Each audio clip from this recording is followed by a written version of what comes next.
Lake Tahoe's water level has dropped to a 4-year low. It was hovering around the natural rim, but this week it fell just below it. Lake Tahoe is one of the most photographed lakes in the world. Tourists come from everywhere to stand at the shoreline and stare into water so clear it barely looks real. The Sierra Nevada mountain range frames the whole thing. It is genuinely beautiful. But in recent years, something unusual started happening.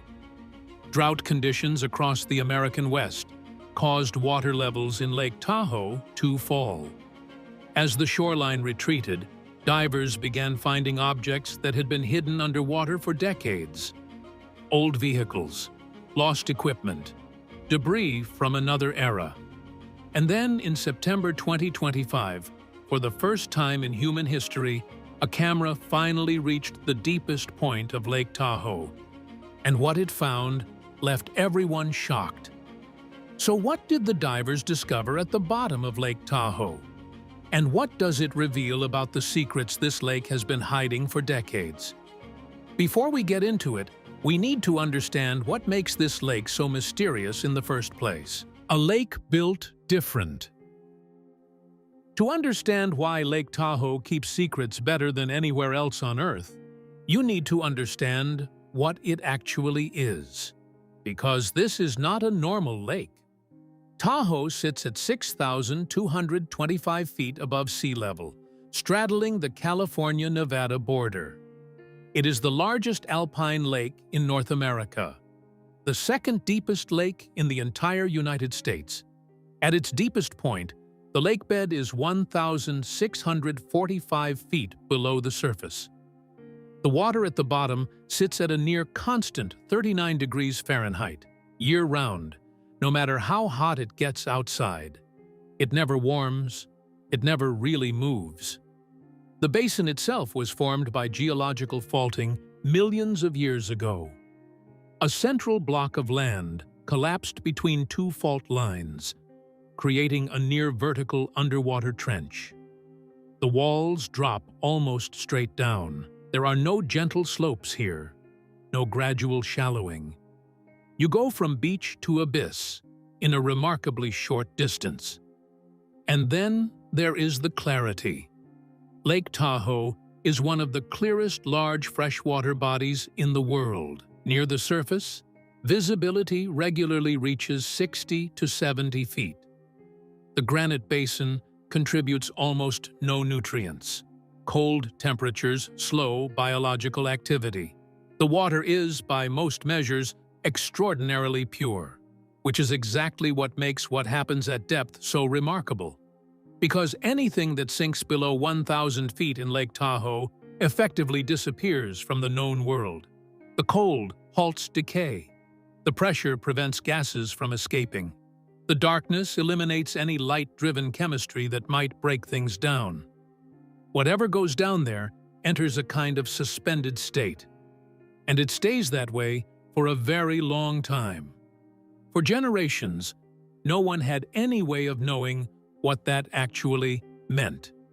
The technology to reach those depths simply did not exist. So the myths filled the void. And Lake Tahoe, it turned out, was very good at producing myths, even going so far as to drag one of the most famous singers of all time into the legend, Sinatra's lake. In 1960, Frank Sinatra bought the Cal Neva Lodge, a casino and resort sitting directly on the California-Nevada border at the northern end of Lake Tahoe. The state line runs through the swimming pool. Gambling was legal on the Nevada side, and the lodge had been a celebrity getaway for years, but Sinatra transformed it. By the early 1960s, the Cal Neva was hosting Marilyn Monroe, the Kennedy family, Joe DiMaggio, and what amounted to the most glamorous social circle in America. Giancana was the head of the Chicago outfit, Al Capone's successor, the most powerful mob boss in America. He was suspected of ordering over 200 murders. He had been arrested more than 70 times, and he was on Nevada's Black Book, a list of individuals explicitly banned from entering any casino in the state. When Nevada gaming officials discovered Giancana at the Cal Neva in August 1963, the Nevada Gaming Control Board revoked Sinatra's license. On October 7, 1963, Sinatra sold. Historians and journalists who have studied the period believe Sinatra operated the Cal Neva as a front for Giancana, allowing the Chicago mob boss to pull revenue from the casino despite his ban. There are credible accounts of Giancana providing Sinatra with a loan of over $1 million to renovate the property. The Cal Neva's famous underground tunnels, which staff and guests have confirmed existed, were designed for exactly this kind of discreet movement. The mob presence at Lake Tahoe during this era was not a rumor. It was documented, investigated, and eventually confirmed through legal proceedings. The quote, "Nobody confirmed." Somewhere in the 1970s, a story started circulating in the Lake Tahoe basin. The version most people have heard goes like this. Jacques Cousteau, the world-famous French oceanographer and filmmaker, descended into the depths of Lake Tahoe in a submersible vehicle. When he came back up, he was pale, shaken. He refused to release any footage, and when people asked him what he had seen down there, he said only this: "The world is not ready for what is down there." That quote has been repeated in guidebooks, local bars, dive shops, and internet forums for 50 years. It perfectly captures something real about the lake: the depth, the cold, the silence, the idea that something ancient might be preserved down there beyond anything biology should allow. There is only one problem. There is no evidence that Jacques Cousteau ever visited Lake Tahoe. No film crew, no documentation, no mention in any of his records, his books, his television programs, or his personal correspondence. Dr. Charles Goldman, who founded what is now the UC Davis Tahoe Environmental Research Center and personally knew Cousteau, has been direct about this. Goldman points out that Jacques Cousteau paid for his expeditions by filming documentaries and selling the footage to television networks, production companies, and audiences. If Cousteau had descended into one of the most mythologized lakes in America and found something extraordinary, he would have made a television special about it. That was what he did. That was who he was. His son, Jean-Michel Cousteau, did visit Lake Tahoe.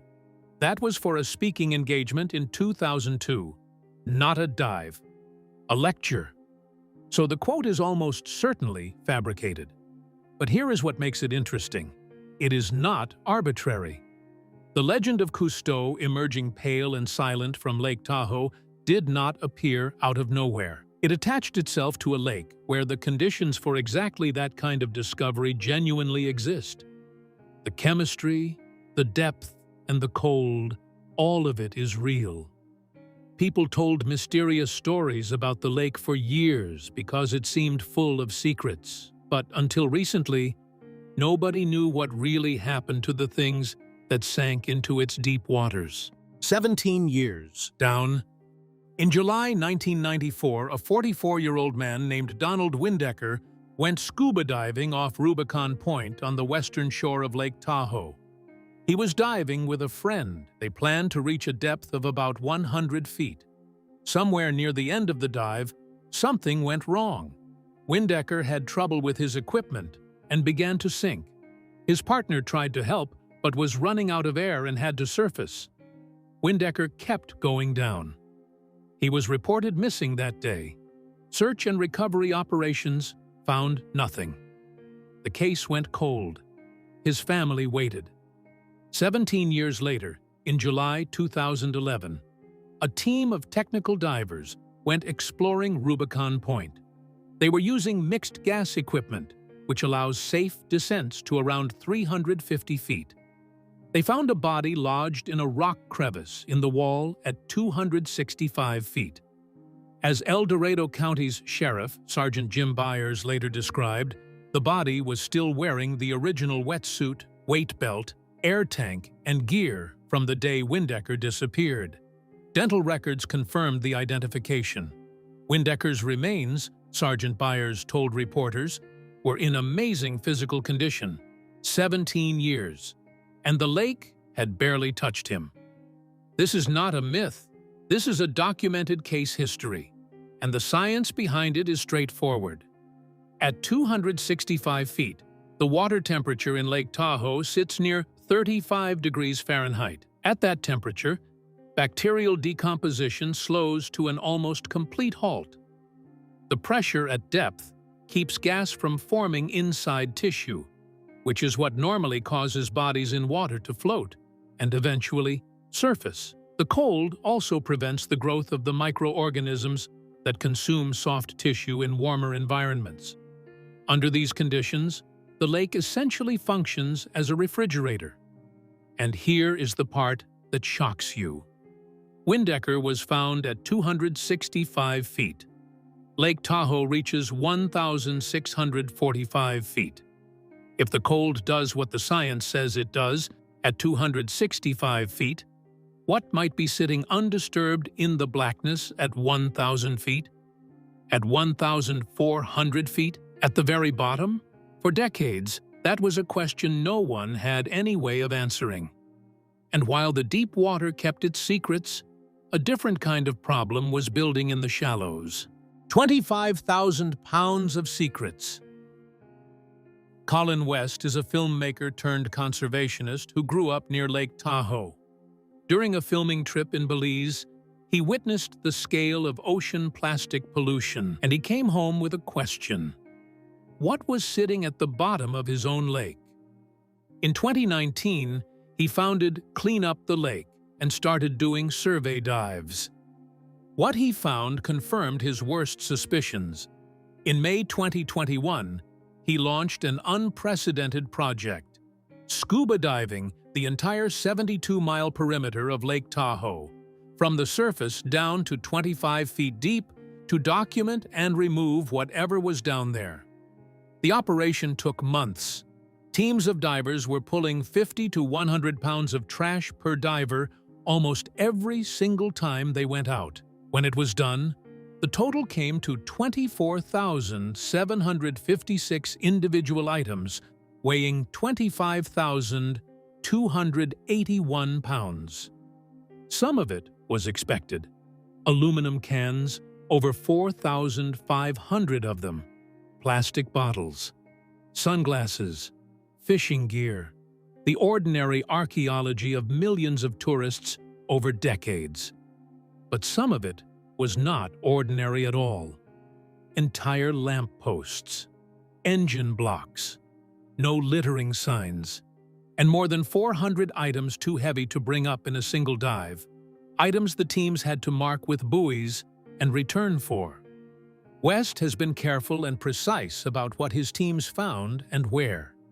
His work operates in the 0 to 25-foot zone, but the survey dives have since extended to 35 and 70 feet, and they are finding that the problem does not stop at any particular depth.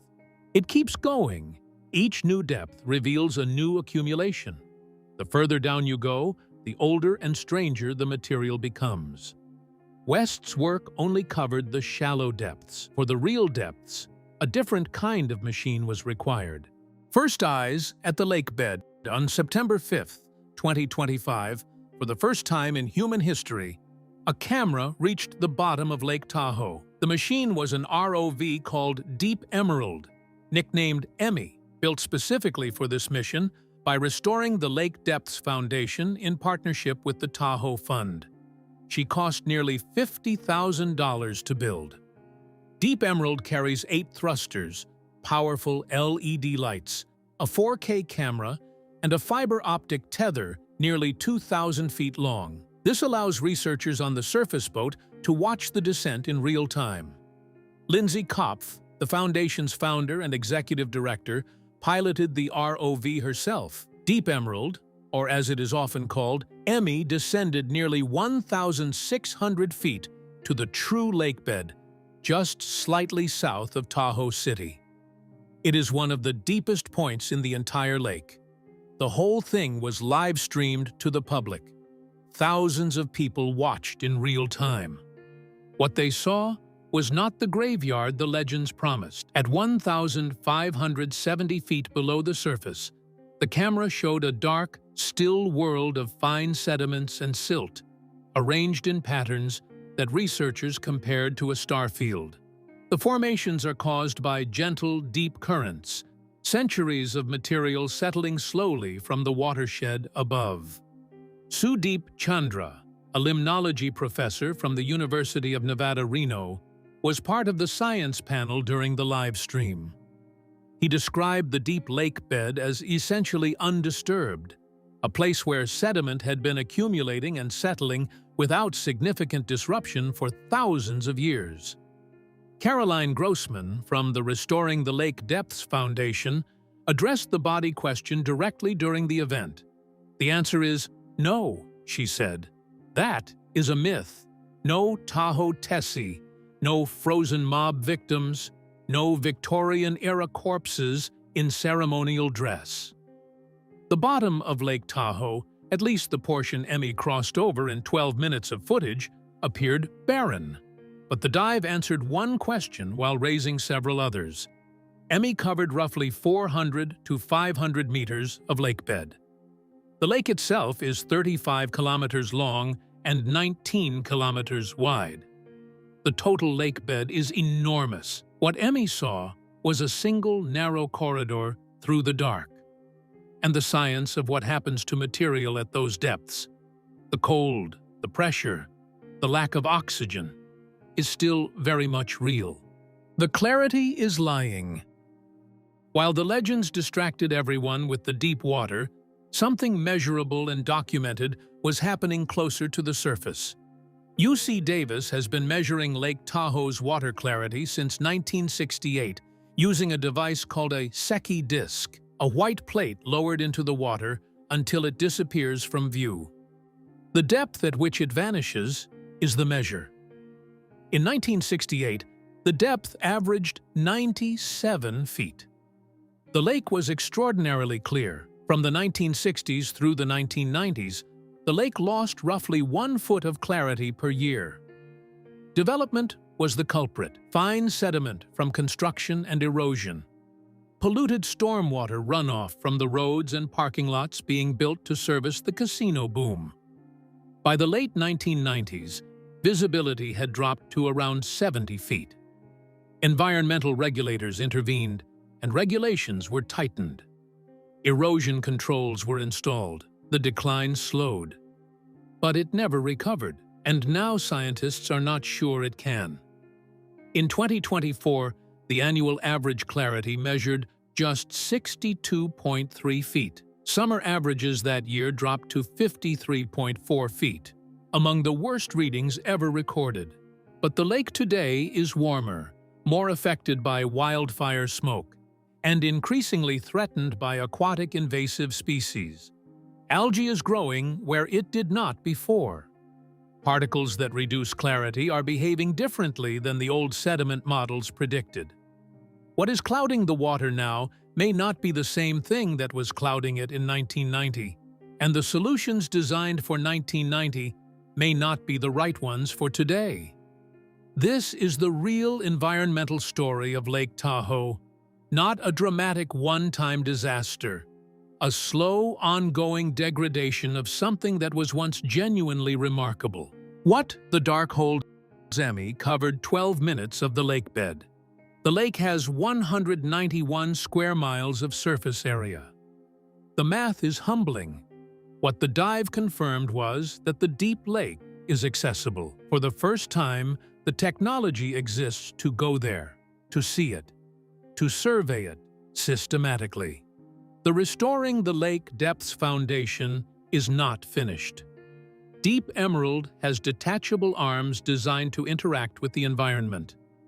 The fiber optic tether allows for higher resolution than any previous underwater system in Tahoe. Future missions will cover more ground, collect samples, and map what has never been mapped. What those missions find remains genuinely unknown. The clean lake bed Emmy recorded is real. It also represents a fraction of 1% of the total lake bed. The cold preservation science is not. Donald Windecker sat at 265 feet for 17 years, perfectly intact. What the mob era's various disappearances actually produced has never been systematically investigated, because until now, the investigation was physically impossible. And then there is the material record. Colin West's work in the shallows documented nearly 13 tons of human debris from just the perimeter of the lake.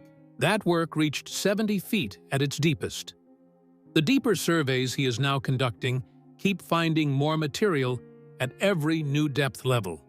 Lake Tahoe received millions of tourists annually for decades before any environmental protection existed. The story of what people disposed of in that water is still being uncovered. For the first time in history, we have a machine that can go there. And we have only just begun looking at the depths of this lake. Lake Tahoe has been building its reputation for centuries. The clearest lake, the most beautiful alpine water. All of that is true. But at the same time, it has also been building a rather ominous reputation. And we finally have the machinery to see if that is true as well. So, after hearing all this, what do you think Emmy will find when the next dive explores a place the first dive never reached? Let me know your thoughts in the comments below. If you like this video, please give it a thumbs up. And subscribe for more amazing stories like this one.